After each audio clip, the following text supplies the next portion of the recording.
Blacks in Technology. Blacks in Technology. Blacks in Technology. Blacks in Technology. Blacks in Technology. Blacks in Technology. Welcome, everyone, to the 75th episode of the Blacks in Technology Bit Tech Talk podcast. I am your tech tour guide for this evening, Greg Greenlee. We are Blacks in Technology. If this is your first time listening, you can find us at the following URLs. We are at www.blacksintechnology.net. You can catch us on the Twitters. Follow us at Black in Technology, and that's BLKINTECHNOLOGY. We also have a Facebook page, and that's facebook.com/Blacks in Technology. You can check us out on LinkedIn. There's a group, and that's under Blacks in Technology as well. So if you are on Twitter right now, and if you have questions for our guests, tweet them using the hashtag BitTechTalk, BITTECHTALK. Blacks in Technology is a tech-focused community and media organization focused on increasing diversity in technology. We are always focused on forming new partnerships and opportunities to assist our members with their continued professional growth and development. So if you want to partner with us, send us an email to partnerships@blacksintechnology.net. Any general inquiries, you can send them to contact us at blacksintechnology.net. And if you want to sponsor one of these incredible podcasts and get your company or your organization in front of the faces of millions of people, I'm just kidding, thousands, send us a email to sponsorship@blacksintechnology.net. A couple of announcements to make before we get started. Blacks in Technology, we have partnered with Self Conference. I've said this over the past few podcasts. That's actually going on next week in Detroit, Michigan, Motor City Casino, May 29th and 30th. And we are having a meetup there at the Self Conference Friday night from 6 to 8. So hopefully you can join us there.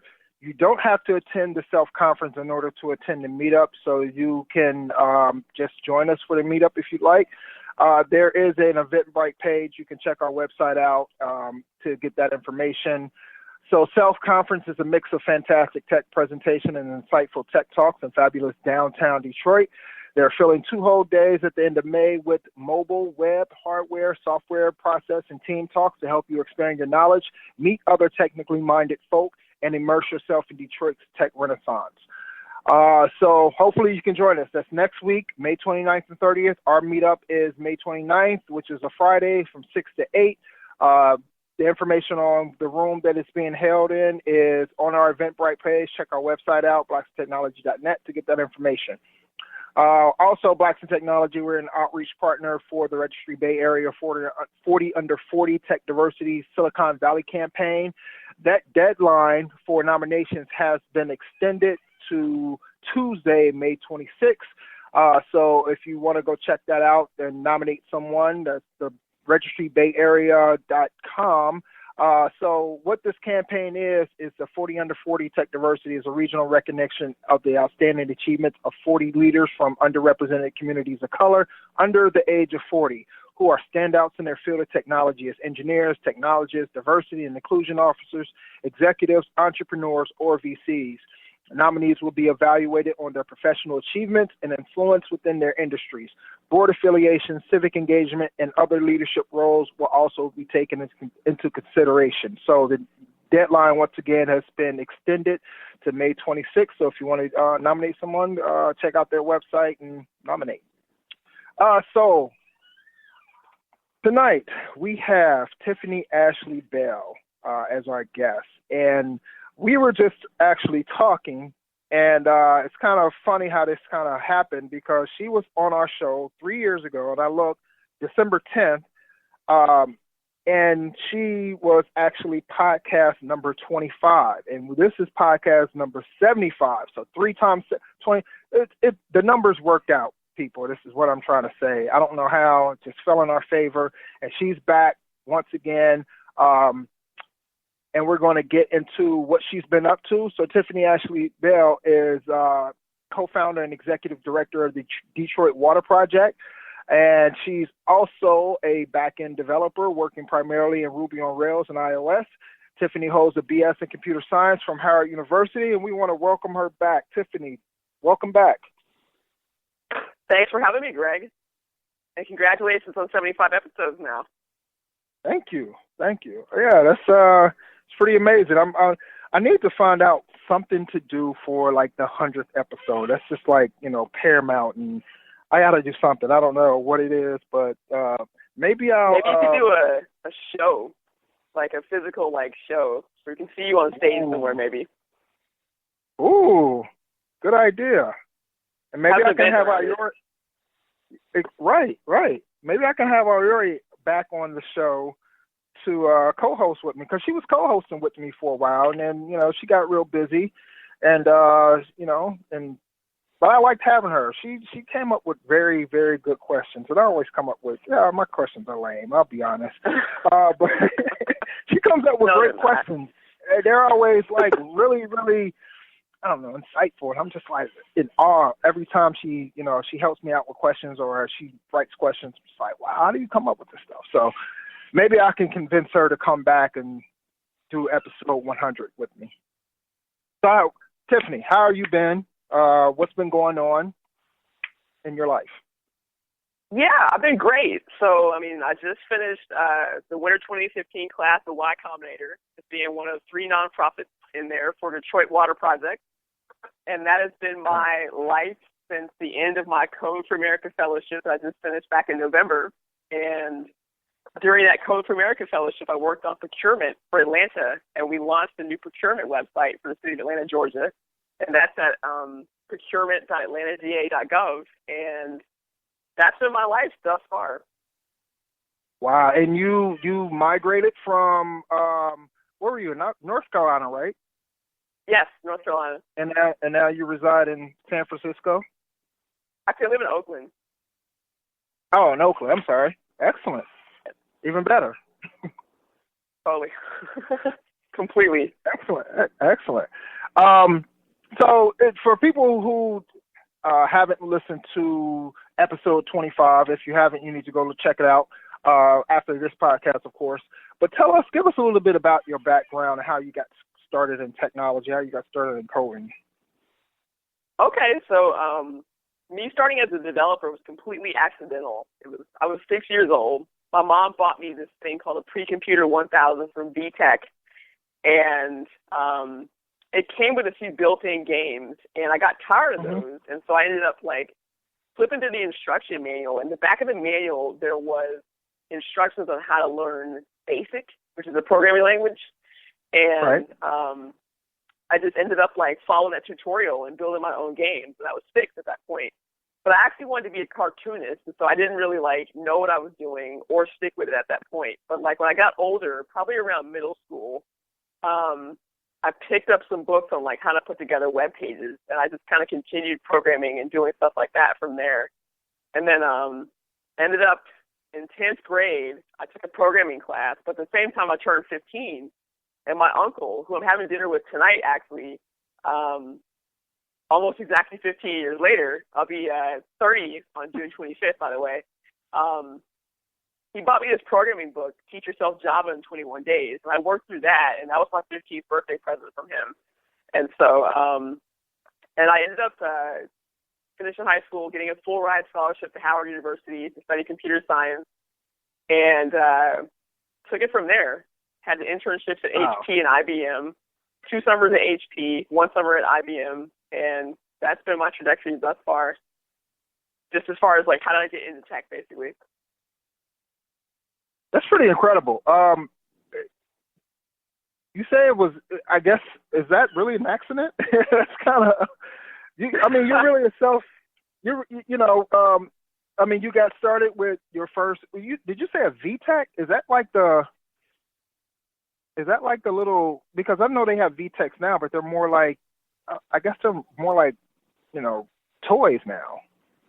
Yeah, they are. They had toys back then, but they had some models that were pretty maybe it was for a middle school student or something. And my mom, just happened to buy it because that's what she picked up. But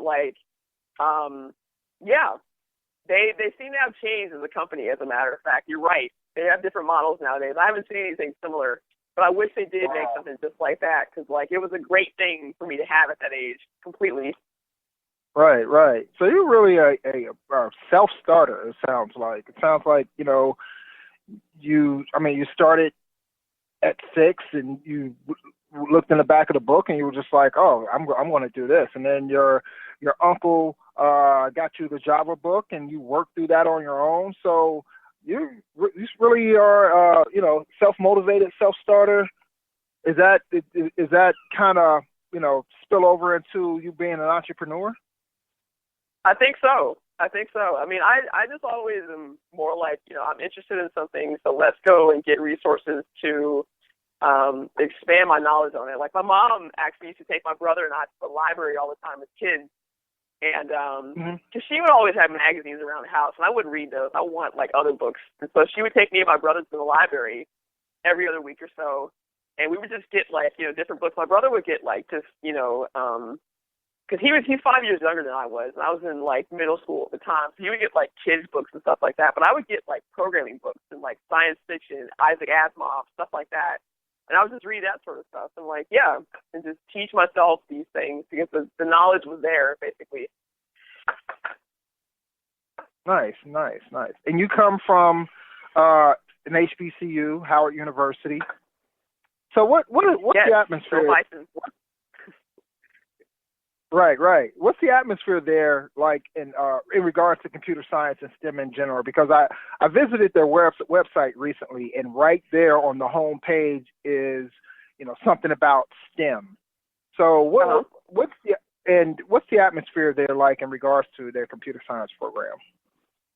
Yeah, the computer science program at Howard is great. So I just it's ironic you asked this. I had dinner with our department chair, Dr. Burge, in San Francisco a few weeks ago, and we were just talking more about like how the department wants to get more into pushing students to do more startup-driven type things, taking classes where we talk about like entrepreneurship, we talk about running a startup and how to just build like minimum viable products, for example. And so the department is shifting toward those things. Like we still have people that are very career-driven, want to do the usual routes to like Microsoft and Google, investment banks and stuff like that. But the department, and ever since I was there, like I graduated actually in 2008, and Dr. Burge back then was making the shift toward, how can we engage students like myself and other classmates I had that were interested in entrepreneurship, because we had these skills and, we weren't interested in going to career fairs and like having a safe job and things like that. We figured we were interested in other things. And so the department is trying to shift in that direction. Right. Nice. And is that kind of what other schools are doing? Schools like Stanford, schools like MIT, are they kind of do they do that same thing? Do they kind of focus on more like, hey, not the career path, but more of the entrepreneurial path? Yes, totally with Stanford. I mean, Stanford has been like the exemplar of what happens when you push your students to become entrepreneurs, the people that show up to hire at career fairs rather than the people that show up to leave their resumes at career fairs. They've been the exemplar of that. It's something I really admired totally about the department at Stanford. I'm not really familiar with MIT as far as how they are as entrepreneurs. I know that the founder of Bose finished at MIT, but that's like, been a while ago. But again, yes, Stanford's been the exemplar of that. And I think that Howard is going in that direction as far as the computer science department. Like we have an entrepreneurship program at Howard, actually. And again, all that stuff is trickling down to the engineering building. So I can see that coming. So I know you probably had your share of kind of your bumps in the road when it comes to comp sci and how it's being taught. Do you feel like there's a need to? And I've had discussions with people within the Black technology community on teaching computer science and it needing to be changed in order to get more people of color involved in STEM. What's your feelings about that? What do you think needs to be changed, or do you think there needs to be anything changed? Well, I know personally from friends of mine that were originally computer science majors at Howard, for example, that, I think it's different for some people. They need like a way to point to what their purpose in computer science is going to be. They're not content to just like tinker and just build random things. Like they want a purpose behind what they're doing. And I think that if we talk about especially with the Detroit Water Project, for example, like I like to build useful things. And I think if computer science education is taught in the sense where people can see the purpose of taking a statistics class, for example, they'll be more inclined to like go in that direction. People can see the applications of what they're doing. They'll be more inclined and more like interested in what the coursework actually is and actually getting into it, because they can see, like, if I take this calculus class, this physics class, this stats class, and this data structures class, I can go and put together something like Google. But I think that a lot of like comp sci education, sometimes it seems like it leaves out those application pieces. It doesn't point to the greater picture as far as like what all this stuff can do if you learn it all and you learn it all thoroughly. So I think that's one shift that could be made, pointing more people toward, if you learn this, you can build Facebook. If you learn this, you can build Google. If you learn this, this is what Amazon is built upon, stuff like that. Yeah, I would definitely like to see something like that as well. And I think, with some of the organizations that are out there now, I think that's, they're pointing kids towards that direction. Organizations like Black Girls Code, All Star Code, Hidden Genes Project, it's not just about, learning syntax. It's about, hey, we're going to build something, and this is what you can do with the technology and with the program. And I think it clicks a lot more, especially with kids who aren't exposed to that type of stuff all the time, and especially inner city kids. Exactly. If they see that they can make change in their own communities, and then something applies to them, right, they're totally inclined to get into it. You just have to take the time to find out what they're interested in and like how that can help them learn what you're trying to teach them. And that's for any ages, whether we're talking about kids or adults or whoever. Right. So, according to your bio, you're a back-end developer, mainly Ruby on Rails. Explain to our audience what a back-end developer is and what makes a back-end developer so important. Okay. So we have two things we talk about when we talk about as far as end developments. So we talk about front-end developers, which are usually like the user interface stuff and the things that you can actively like see when you're interacting with Facebook or Twitter, for example, especially on the web. When we talk about back-end developers, these are the folks that pretty much like build out the pipes that make the application work in the background. Like I think of, back-end and background, maybe the same thing in my mind they are. And that's just like, the underlying structure of the application, the things that you can't see, like, databases and just all the underlying structure under an application that you're not directly interacting with, as far as like I'm clicking this button and it does this. But when you click a button and you send, a status update to Facebook, for example, a back-end developer has wired up things in such a way where this gets saved to the database, a log is written, things like that happen, and that's the back-end developer's realm. And when you just to clarify, when you say wire, you actually mean program, right? It's not an actual wire, people. It's code that's making this stuff happen.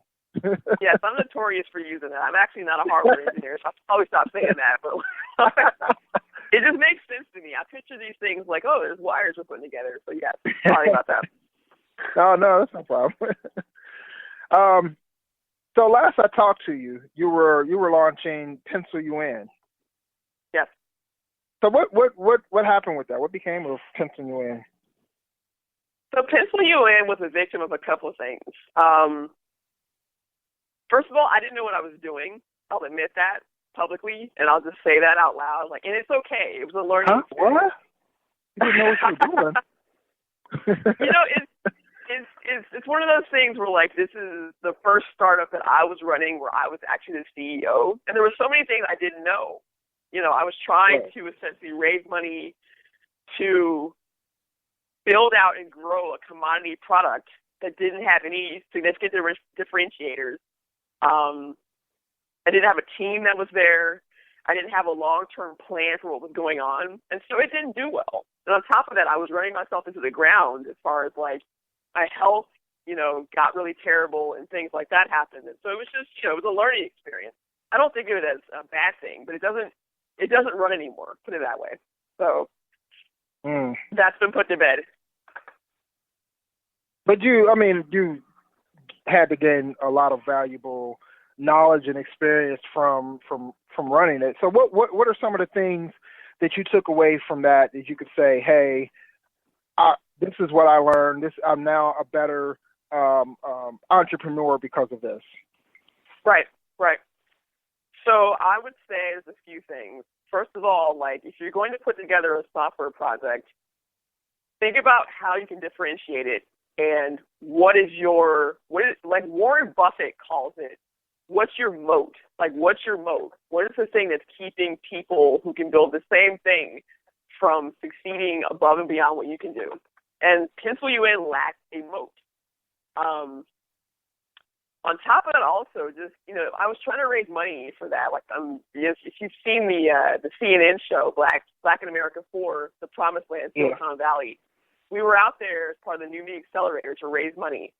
But I didn't have the pitch down. I didn't have those differentiators in there. I didn't have, a plan for how do you get to massive growth.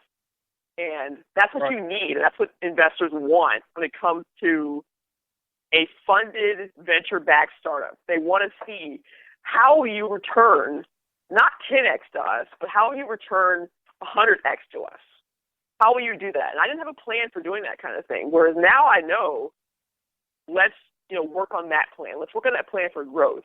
And the plan for growth that supports this product, having a moat, having a defensive sort of position that is completely strong, but also just the value of building a team. I didn't have a team to pencil you in, and that's really something I'll try to do differently with Detroit Water Project. Having people around me that I can trust, who will do X, Y, Z, who will carry through the mission and make stuff work, and that's something I've tried to do very differently with Detroit Water Project. But also just like understanding the fundamentals as far as the financials behind running a business. Like, I'm not an MBA. My background is totally technical. So I took the time to take accounting classes and finance classes to make sure that I understood all that stuff going forward so that, you're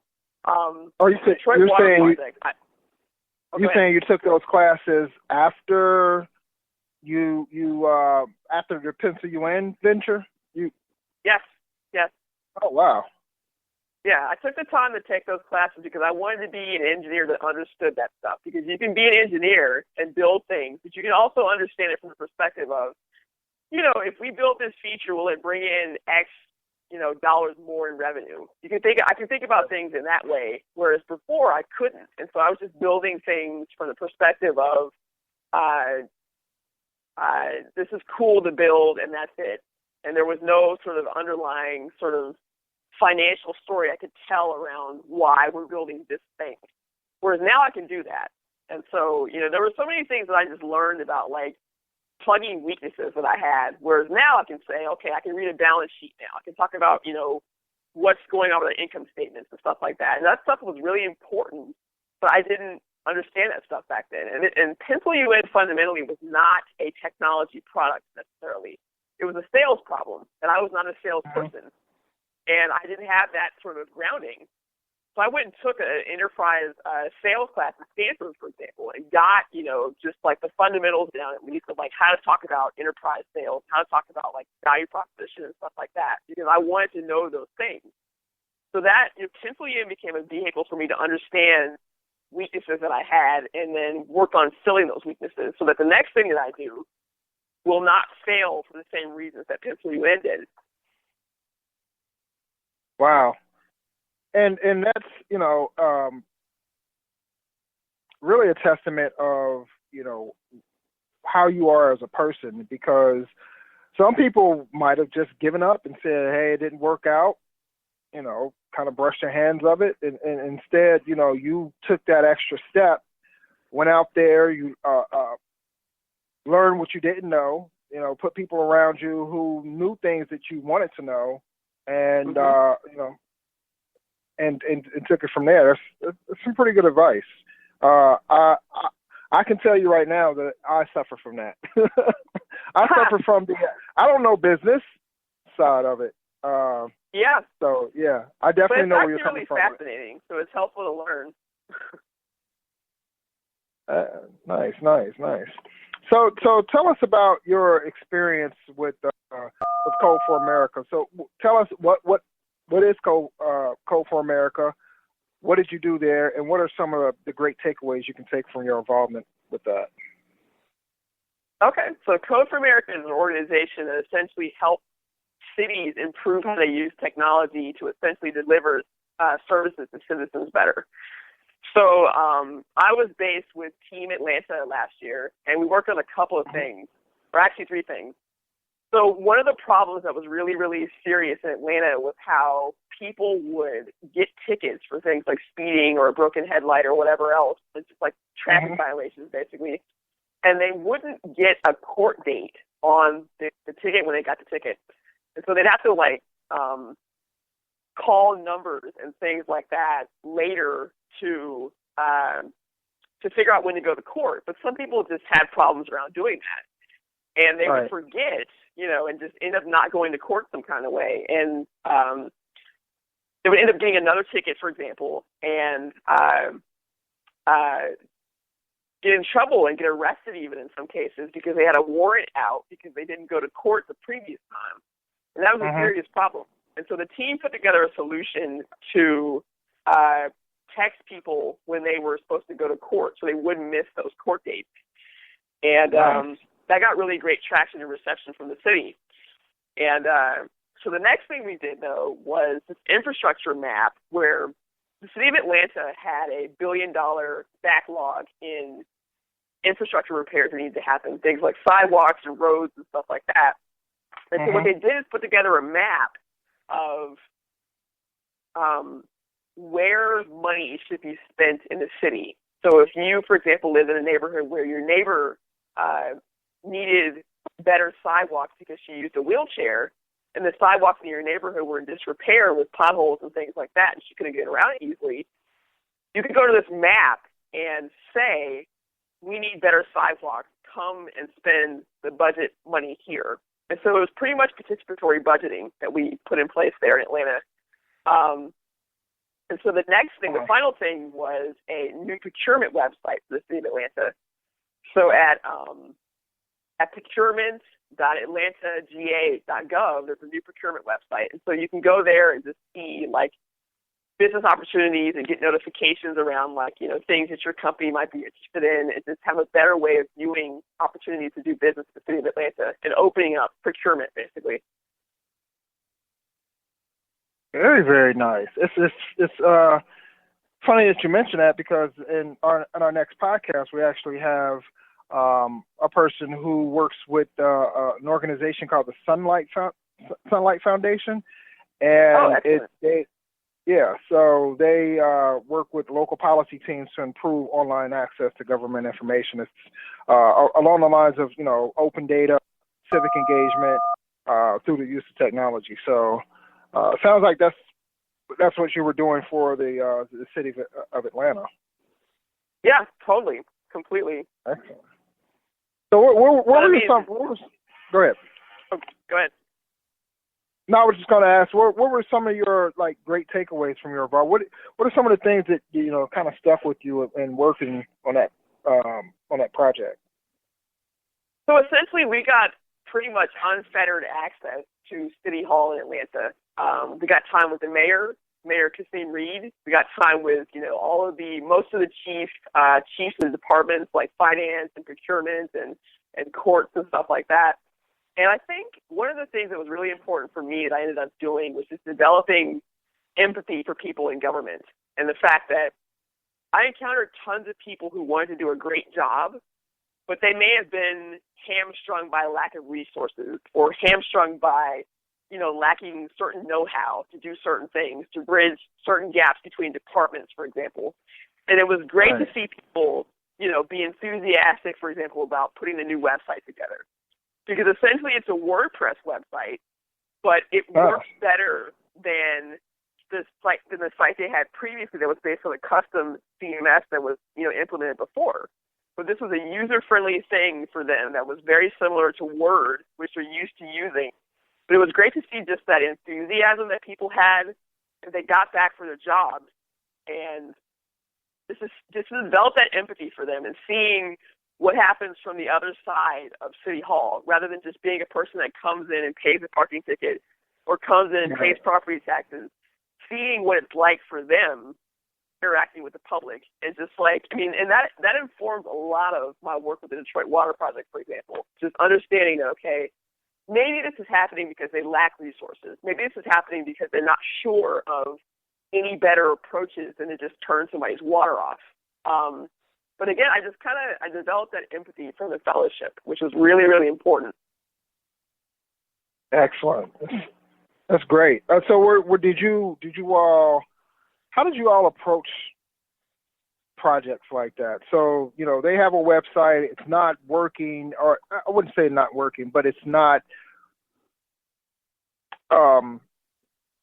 working in a manner that really helps them. How do you approach a project like that in order to kind of solve the issues that they're having with their current website? A lot of it was like having our city partners actually be partners. And so there were two people in City Hall in Atlanta, Matthew and Maisha, that they were great on the mayor's innovation delivery team. And while I was in San Francisco putting together the tech, on some levels they were back at City Hall, talking to the procurement director and telling him, the benefits of if we do this, if we do this, if we do that, if we change our approach to doing, interacting with the public as far as a new website. They were warming them up for the things that I wanted to do. And so, I would come in and tell them and show them different things, but I had my partners that were truly partners for me back in City Hall that were, running interference and helping out in that way. But we had to show them the value first and foremost of what we were doing, and then go from there. And especially with procurement, ensure for them that they were not going to face any sort of difficulties as far as increased lawsuits or challenges to procurements and things like that. We had to make sure that we made sure that people were clear that this was not going to create more work for them, basically, and they could trust the outcome. Interesting. So how long did that? Go ahead. No, go ahead and finish. So as far as the fellowship goes, a lot of what we've said, and this is the same for other teams as well, a lot of what we've said is that the fellowship is more about those relationships and those interactions and changing the mindsets and the culture in City Hall rather than the technology. The technology is just the end result as far as the physical thing you can touch. But we also want to inspire that culture change. Excellent. So how long did that fellowship last? It was from January to November, with a month spent entirely in our cities in February. It's called the residency. Wow. Excellent. Great experience, sounds like. Yeah, totally. So, and now you are the co-founder and the executive director of the Detroit Water Project. So tell us how this movement came about, why you decided you wanted to tackle this issue. Okay. So the Detroit Water Project just came from the fact that, one morning I woke up and I read in the Atlantic an article about how over 100,000 people were about to lose water service in Detroit because most of them couldn't pay their bills. But the city, since Detroit's been beset by a lot of financial issues, needed to bring that revenue in, though, because they had all these bonds and things like that, and they have a lot of bond obligations that they have to honor, basically. And so their way of, collecting that money was to turn people's water off. And they were about to do that for 100,000 people. And I just thought that was terrible, frankly. Right. That's the same thing I said. Wow. And so Christy Tillman and I, so actually, first of all, I tweeted about what was going on and just asked what were people doing if they didn't have water. So Christy chimed in and just said, if we could give directly to someone, that would be awesome. And I said the same thing, I want to give to an organization, but at the same time, I'm not really sure if it's going to get to these people or not. And so how about we just find a way to give to people directly? And so we set up a site to find people who needed help with their bills, because we were going to help them by just going to the website for the utility company and paying the bill on their behalf. And 9,000 people later, who also signed up to give, paid tons of bills for tons of people. So, wow. Yeah, it's been amazing. It's been totally amazing. So, how did you get the word out about that? The same way I found you, through social media. Really? Yeah, totally. Just through social media. I mean, we tweeted about what we were doing. It got tons of retweets, and, it ended up being this thing where the press picked it up, and then, for about a week and a half, 2 weeks, it was just, in a lot of news outlets, and people all over the world found out about it, and it went from there. Oh, wow. That's huge. That is huge. Totally. So what's the platform built on? How did you guys design this site? So the secret, and we talk about like minimum viable products, for example. We talk about like lean startups and stuff like that. This thing was the purest example of minimum viable startups you might ever have. So Christy and I, both of us were constrained by having full-time jobs that were very intense and very time-consuming. I was in the middle of my fellowship, and Christy had just started as being a design director at a startup in Boston. And we didn't have time to just overbuild. And so what we essentially did was just put together a Bootstrap website using the Bootstrap template from Twitter. And I wired up some Google spreadsheet stuff to send, when someone pledged a donation, it would actually get stored in a Google spreadsheet. And we would just use that spreadsheet to pull data and then manually match people. And so there was no back end until probably Christmas. That's pretty and it's funny that you say that, because I run into people all the time who come up, they'll email me or something like that, and they'll say, I'm working on this, can you, and I'm trying to do this, and I'm trying to do this. What advice can you give me? And I'm just like, why don't you start off, instead of trying to do all this at once before you, try to launch it, why don't you just do an MVP and see how that works out before you, go all in with everything? And I was just like, well, we want to have this perfected and this. I'm like, oh, okay, well, need that MVP. Yeah, that's precisely true. I mean, we didn't have time for that, and I think that was actually a really good thing that happened. We didn't have time to perfect anything, and we still don't. We just had time to build the minimum viable thing that actually worked and got the mission done, basically. And that was just a website with our premise. What were we doing? How does this work? What have we done thus far? How does it work for donors? How does it work for people that actually need the help? And that's all we had time to do. And that was that. Now, it's more sophisticated now because there's been time. I mean, I do this full time, so it's totally more sophisticated now. But I didn't have time previously to build out an entire monolithic Rails app to do this thing for people. And so it worked out that you don't need just this overcomplicated sort of infrastructure. You don't need caching and things like that to do something very simple and prove a concept. You don't need all that. And it's actually very harmful and wasteful if you do all that. I mean, and that's actually kind of what happened with Pencil UN, technically. I built all this stuff that wasn't needed, that the market didn't want, customers didn't want, and I built it just because I felt like I had to, but there was no sort of validation as to why any of that stuff got built. Whereas with this, it was the complete opposite, and it was totally a success. So the formula works.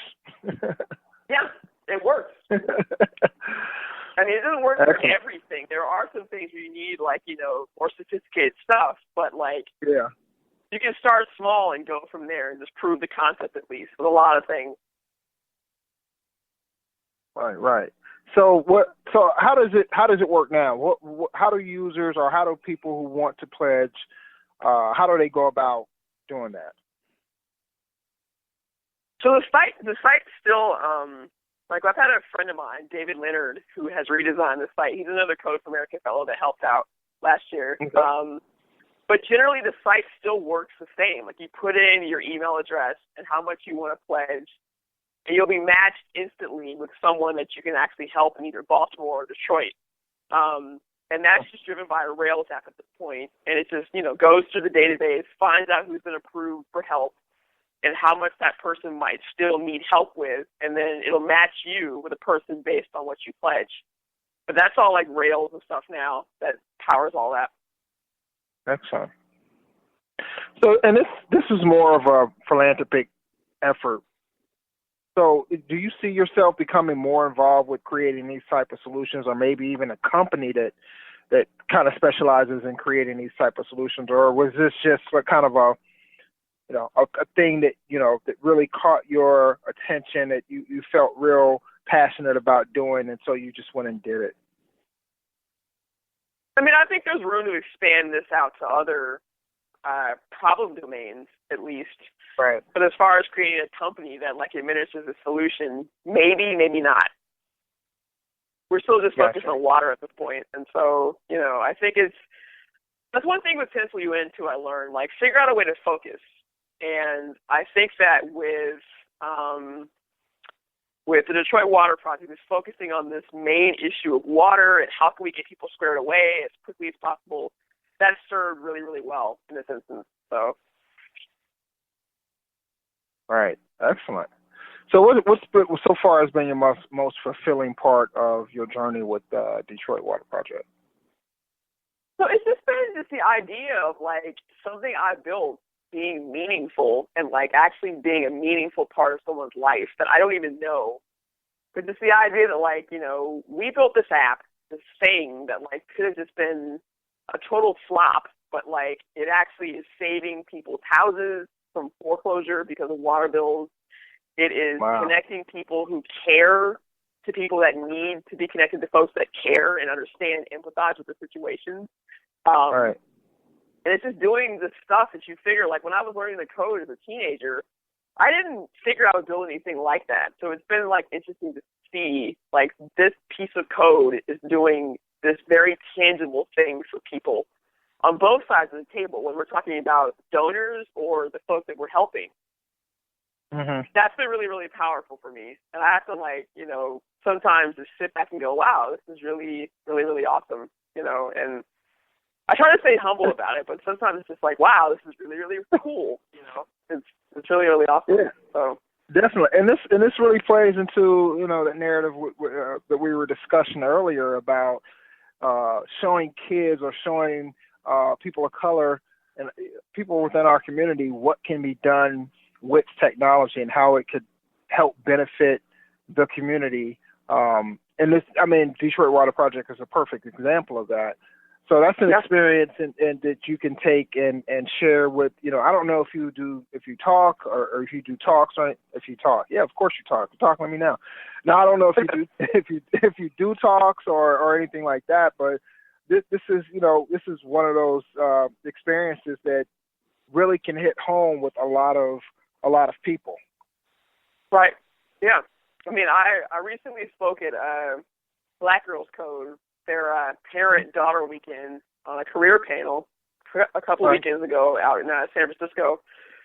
And that was really awesome to do, like, just taking the time out that Saturday and getting up and not sleeping in for once, and just, like, going to go talk to these girls about the fact that if you learn this stuff, you can touch on problems that other people can't touch because you're going to see other things that other people can't touch. You're going to see things they can't see. You're going to see problems that they won't see, that they may not. It's not that they'll ignore it. It's just that they won't be affected by it the way that you may be affected by it. And yeah, I do want to do more speaking on stuff like that, especially the groups like Black Girls Code. It's just, I mean, and I love Black Girls Code actually because they were a group I wish I had when I was that age. Totally. And yeah, I would love to tell the story more. Excellent. So it's funny because I was at work one day and I guess somebody at my job subscribes to Fast Company, and I spotted you in an issue of Fast Company about the Y Combinator. Was that an accelerator or is that what it is? Or an incubator? Yeah. Yeah. Yeah, okay. So, and I totally didn't realize that you were a part of that. I was reading, but the article really didn't go into, it touched on a little bit about the Detroit Water Project, just you being there, but it was kind of talking about, I guess, the person who runs it now. But tell us about that how did you get involved in that, and what was that experience like?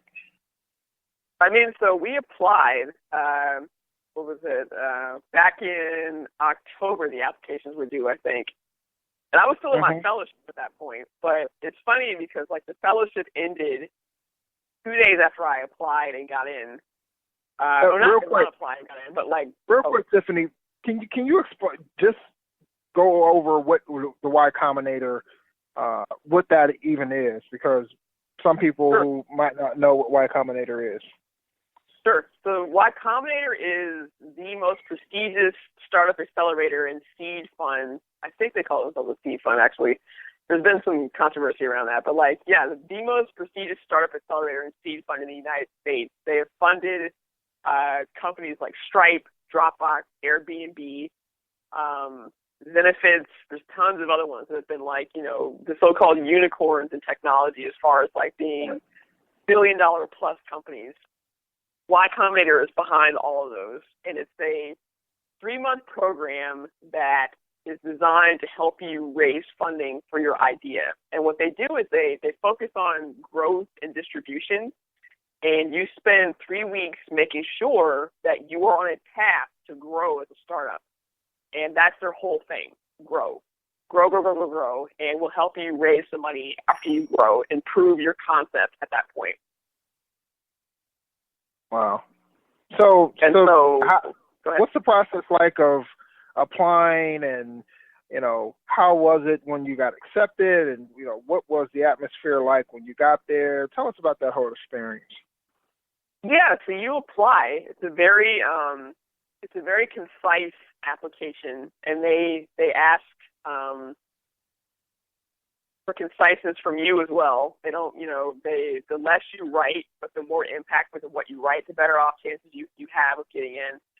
Because for this application cycle that Detroit Water Project got into, there were 5,600 applications, I believe. Wow. And 114 companies got in, with 3 of those being nonprofits.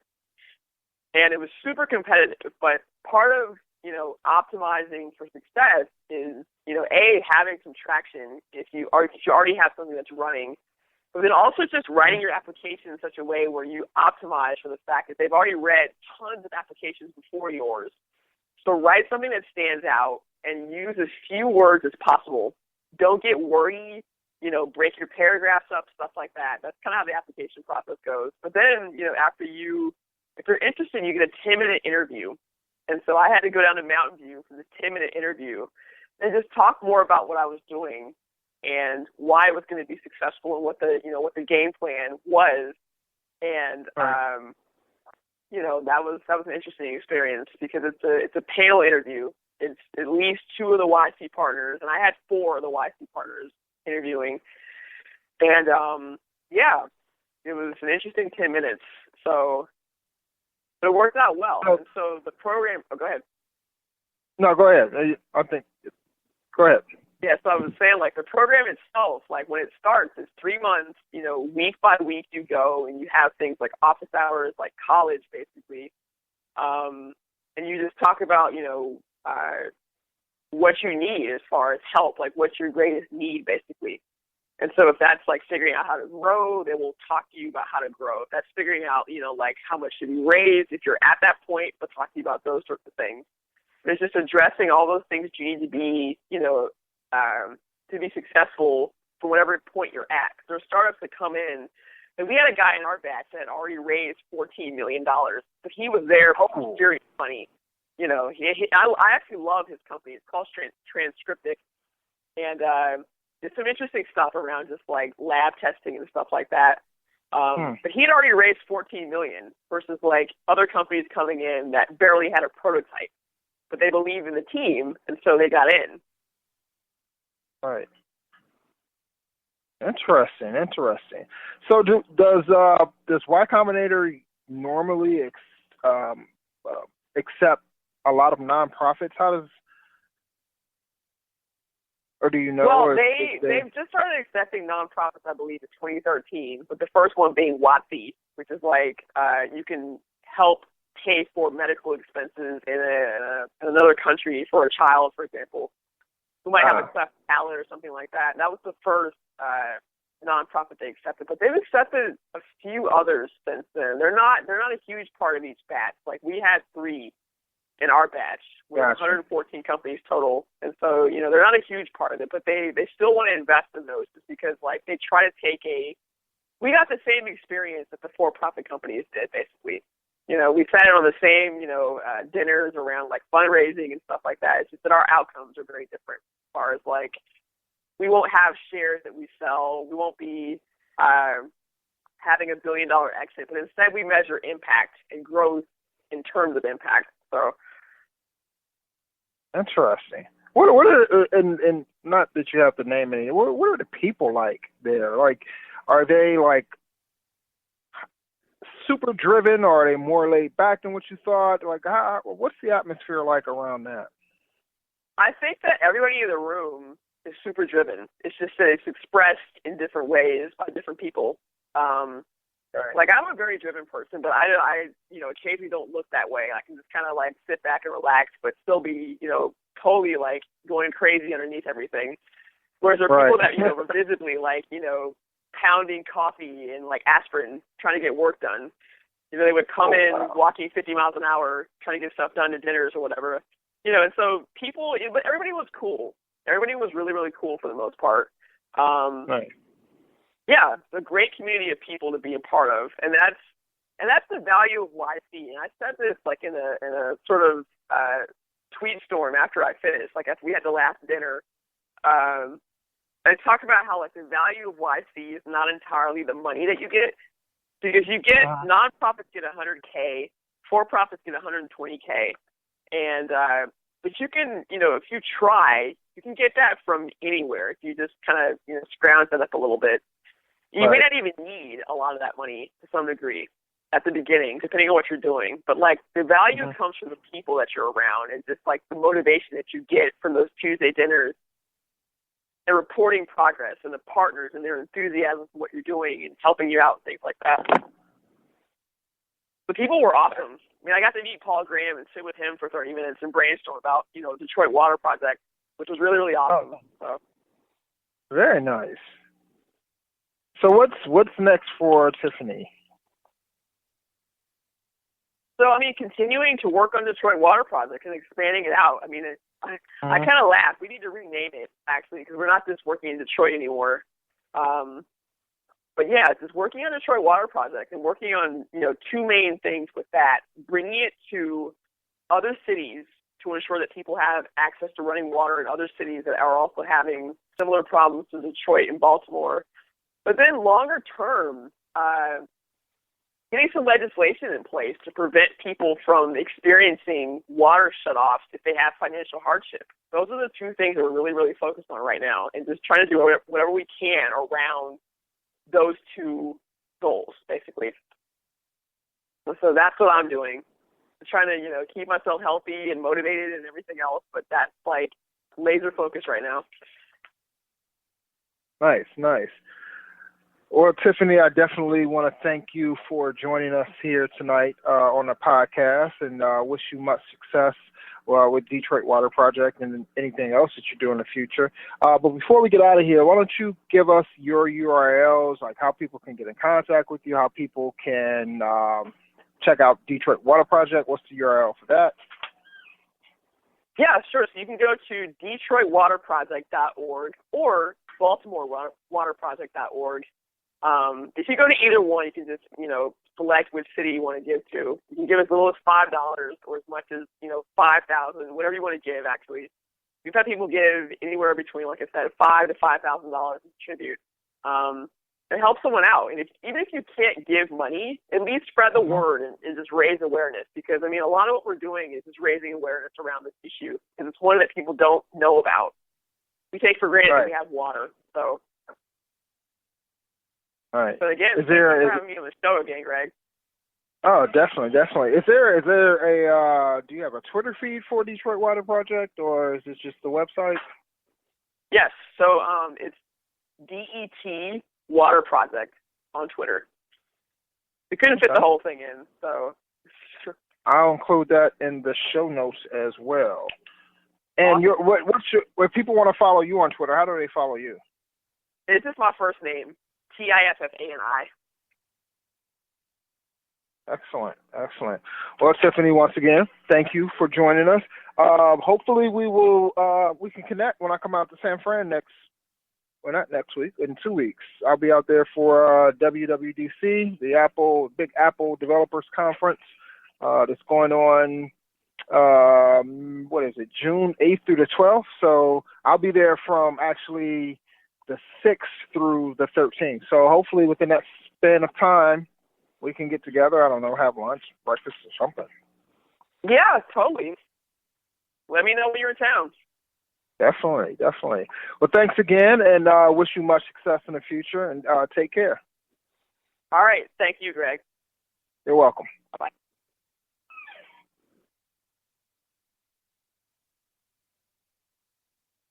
And that's it, everyone, for this episode of the Blacks in Technology Bit Tech Talk podcast. Thanks to all of our listeners who tuned in tonight.